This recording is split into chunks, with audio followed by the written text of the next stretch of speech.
చరిత్రలో ఎన్నో కథలుంటాయి, కాని కొన్ని మాత్రం ఎప్పటికీ నిలిచిపోతాయి.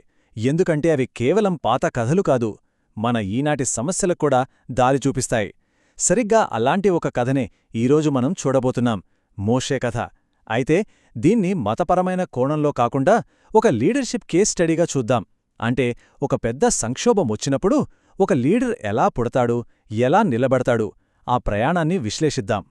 ఈ కథ మొత్తం ఒక్క వాక్యంలో చెప్పాలంటే భయం మీద విశ్వాసం గెలవడం, అంతే. అసాధ్యమనుకున్న పరిస్థితుల్ని ఎలా ఎదుర్కోవాలి అనేదాని గురించిన కథ ఇది. ఆలోచిస్తే ప్రతి లీడర్, ప్రతి వ్యవస్థాపకుడు తమ లైఫ్లో ఎదుర్కొనేదే ఇదే కదా. అదే అసలైన సవాలు. ఒకే ఒక వ్యక్తి లక్షలాది మందిని బానిసత్వం నుంచి స్వేచ్ఛవైపు నడిపించడం, ఆ ప్రయాణమే ఇది. సరే, మరి ఈ ప్రయాణంలో మనం ఏం చూడబోతున్నాం? ముందుగా నాయకత్వపు మొదటి పరీక్ష ఎలా ఉంటుందో చూస్తాం. తరువాత ఒక నాయకుడికి ఏకాంతం ఎందుకంత ముఖ్యం, ఆ తర్వాత వచ్చిన పిలుపును ఎలా స్వీకరించాలి, అధికారంతో పోరాటం, చివరికి ఒక జాతికి మార్గనిర్దేశం చేయడం, ఇలా ఒక్కో దశను వివరంగా చూద్దాం. సాధారణంగా ఏ లీడర్ కథ చూసినా అది ఒక సంక్షోభంతోనే మొదలవుతుంది. ఇక్కడ మోషే కథలో ఆ సంక్షోభమేంటంటే ఫరో ఇచ్చిన ఒక క్రూరమైన ఆజ్ఞ. ఏంటి ఆజ్ఞ? కొత్తగా పుట్టే ప్రతి హెబ్రీ మగపిల్లాడిని చంపేయాలి. ఎంత భయంకరమైన పరిస్థితో ఊహించుకోండి. సరిగ్గా ఇలాంటి టైంలోనే ఒక పెద్ద నిర్ణయానికి పునాది పడింది. మరి ఇలాంటి అసాధ్యమైన పరిస్థితిలో ఒక నాయకుడు ఎలా పుడతాడు? ఇక్కడే కథ చాలా ఆసక్తికరంగా మారుతుంది. మోషే తల్లి తీసుకున్న చర్యను మనం కేవలం తల్లి ప్రేమగా చూస్తే సరిపోదు. అది అప్పటి పరిస్థితులకు వ్యతిరేకంగా తీసుకున్న ఒక స్ట్రాటజిక్ నిర్ణయం. అవును, ఒక వ్యూహాత్మక అడుగు. ఆ ఒక్క అడుగే భవిష్యత్లో ఒక గొప్ప నాయకుడిని కాపాడింది. ఆమె తీసుకున్న నిర్ణయాన్ని కాస్త లోతుగా చూస్తే ఇప్పుడు మనం చెప్పుకునే స్ట్రాటజిక్ ప్లానింగ్ స్టెప్స్ అన్నీ కనిపిస్తాయి. ఫస్ట్, ముప్పును గుర్తించింది, ఫరో ఆజ్ఞ. నెక్స్ట్, దానికొక వినూత్నమైన పరిష్కారం కనుక్కుంది, నదిలో ఒక బుట్ట. ఫైనల్గా ఆ ప్లాన్పై పూర్తి నమ్మకంతో, విశ్వాసంతో దాన్ని అమలు చేసింది.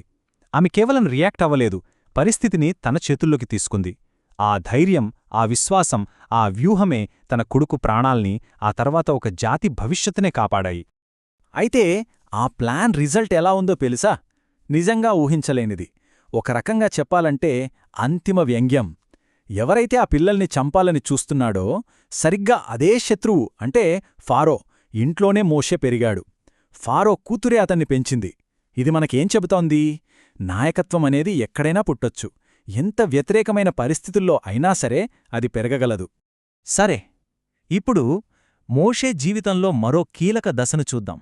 అదేంటంటే ఒక నాయకుడి ఏకాంతం. ఒక ఈజిప్షియన్ను చంపాలన్న అతని ఆవేశపూరిత నిర్ణయం అతన్ని చాలా ఏళ్లపాటు ప్రవాసానికి పంపింది. ఇది అతని ప్రయాణంలో చాలా ముఖ్యమైన మలుపు. 40 సంవత్సరాలు ఆలోచించండి. ఒక మనిషి జీవితంలో అదెంత పెద్ద సమయమో. దీన్ని మనం కేవలం ఒక శిక్షగా చూస్తే పొరపాటే.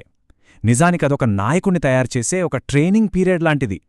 ఆ అరణ్యంలో గడిపిన ఏకాంతమే అతన్ని రాబోయే అతిపెద్ద సవాళ్లకు సిద్ధం చేసింది. సో ఇక్కడ మనం నేర్చుకోవాల్సిన పాఠం చాలా సింపుల్. నిజమైన నాయకత్వం అనేది రాత్రికి రాత్రే రాదు. దానికి చాలా సమయం పడుతుంది. ముఖ్యంగా ఏకాంతంలో గడిపినప్పుడు వచ్చే ఆలోచనలు, నేర్చుకునే వినయం, నిరంతర సాధన, ఇవన్నీ ఒక లీడర్ని తయారుచేస్తాయి. ఆ 40 ఏళ్ల ఏకాంతమే ఒకప్పుడు ఆవేశపరుడుగా ఉన్న మోషేను ఒక మెచ్యూర్డ్ లీడర్గా మార్చింది. ఇన్ని సంవత్సరాల తరువాత ఒకరోజు ఒక మండుతున్న పొద దగ్గర ఆ పిలుపు వచ్చింది, నాయకత్వం వహించుమని. ఇది మోషే జీవితంలోనే ఒక టర్నింగ్ పాయింట్. నిజం చెప్పాలంటే మనలో చాలామంది కెరీర్లో ఇలాంటి ఒక మూమెంట్ వస్తుంది.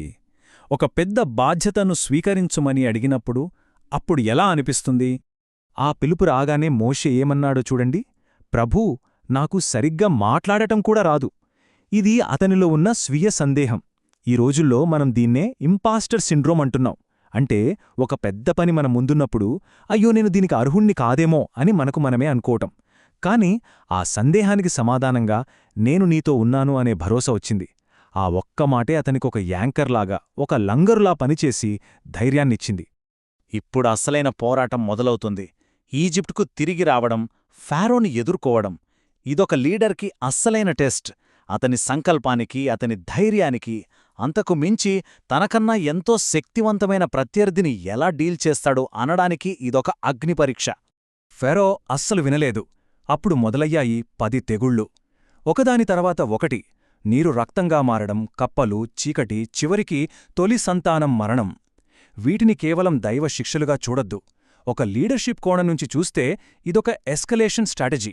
అంటే ఒత్తిడిని మెల్లమెల్లగా పెంచడం. ప్రతి తెగులుతో ఫెరో అధికారం బలహీనపడింది. అతని సంకల్పం దెబ్బతింది. దీని బట్టి అర్థమవుతుంది లీడర్షిప్లో పట్టుదల ఎంత అవసరమో. ఆ పరిస్థితిని ఒక్కసారి ఊహించుకోండి. వాళ్లంతా ఎర్ర సముద్రం దగ్గర ఉన్నారు. ముందు చూస్తే అంతులేని సముద్రం, వెనక్కి చూస్తే వెంబడిస్తున్న ఫరో సైన్యం. ఇటు వెళ్లలేరు, అటు వెళ్లలేరు. ఇక అంతా అయిపోయిందనుకునే పరిస్థితి.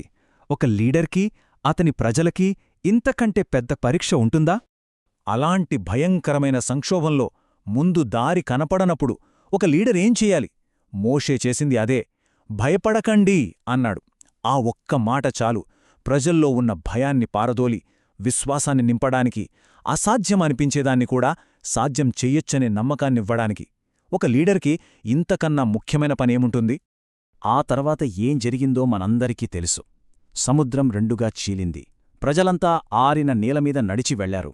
కాని ఇది ఏదో అనుకోకుండా జరిగిన అద్భుతం కాదు. ఇది సరైన సమయంలో తీసుకున్న నిర్ణయాత్మక చర్య. ఆ లక్ష్యం మీద ఉన్న బలమైన విశ్వాసం వల్ల వచ్చిన ఫలితం. సరిగ్గా ఇలాంటి బ్రేక్ త్రూ మూమెంట్స్ వచ్చినప్పుడే ఒక వ్యక్తి నిజమైన లీడర్గా నిరూపించుకుంటాడు. సరే, సంక్షోభాన్ని దాటేశారు. ఇప్పుడు ప్రయాణంలో చివరి దశ. ఇది కేవలం క్రైసిస్ మేనేజ్మెంట్ కాదు. ఇప్పుడు ఒక జాతిని నిర్మించాలి. ఒక కొత్త సంస్కృతికి పునాది వేయాలి. ఇది అసలైన ట్రాన్స్ఫర్మేషనల్ లీడర్షిప్ అంటే. ఇప్పుడు వచ్చినవే 10 ఆజ్ఞలు. వీటిని మనం కేవలం మతపరమైన ఆదేశాలుగా చూడక్కర్లేదు. ఒక రకంగా చెప్పాలంటే అవి ఒక కొత్త సమాజానికి రాజ్యాంగం లాంటివి. ఒక కంపెనీకి కోర్ వాల్యూస్ ఎలాగో, ఒక దేశానికి పునాది సూత్రాలెలాగో ఇవి కూడా అంతే. ఒక కల్చర్ని, ఎథిక్స్ని, పాలనని నిర్మించడానికి ఒక బ్లూ ప్రింట్. చూడండి, దేవుణ్ణి ప్రేమించడమంటే ఒక మిషన్, ఒక విజన్ పెట్టుకోవడం. పొరుగువారిని ప్రేమించడమంటే మ్యూచువల్ రెస్పెక్ట్ ఉండటం. అబద్ధం చెప్పొద్దు అంటే ఇంటిగ్రిటీ. దొంగతనం చెయ్యొద్దు అంటే ఆస్తుల్ని కాపాడుకోవడం. ఈ సూత్రాలు ఈరోజు ఏ ఆర్గనైజేషన్కైనా వర్తిస్తాయి కదా. మొత్తానికి ఈ మొత్తం ప్రయాణం నుంచి మనం నేర్చుకోవాల్సిన కీలక పాఠాలేంటి? 1. లీడర్లు ఎక్కడ్నుంచైనా రావచ్చు, ఎలాంటి పరిస్థితులుంచినా పుట్టొచ్చు. 2. ఒక లీడర్ ఎదగడానికి ఏకాంతం, ఆత్మపరిశీలన చాలా అవసరం. 3. గొప్ప నాయకులు కూడా స్వీయ సందేశంతో పోరాడతారు, కాని దాన్ని దాటి ముందుకు వెళ్తారు. ఇక చివరిగా 4. మన లక్ష్యం మీద మనకు గట్టి నమ్మకముంటే అసాధ్యమనుకున్న అడ్డంకుల్ని కూడా దాటొచ్చు. చివరగా ఈ ఒక్క ప్రశ్న గురించి ఆలోచిద్దాం. మనందరి వృత్తి జీవితంలో మనం దాటాల్సిన ఎర్ర సముద్రం ఏదో ఒకటుంటుంది. అది ఒక పెద్ద ప్రాజెక్ట్ కావచ్చు, కెరియర్లో ఒక కష్టమైన ఫేజ్ కావచ్చు, లేదా ఒక అసాధ్యమైన టార్గెట్ కావచ్చు. మరి ఆ సవాల్ను ఎదుర్కొని దాన్ని దాటడానికి ఎలాంటి విశ్వాసం, ఎలాంటి ధైర్యం కావాలి? ఒక్కసారి ఆలోచించండి.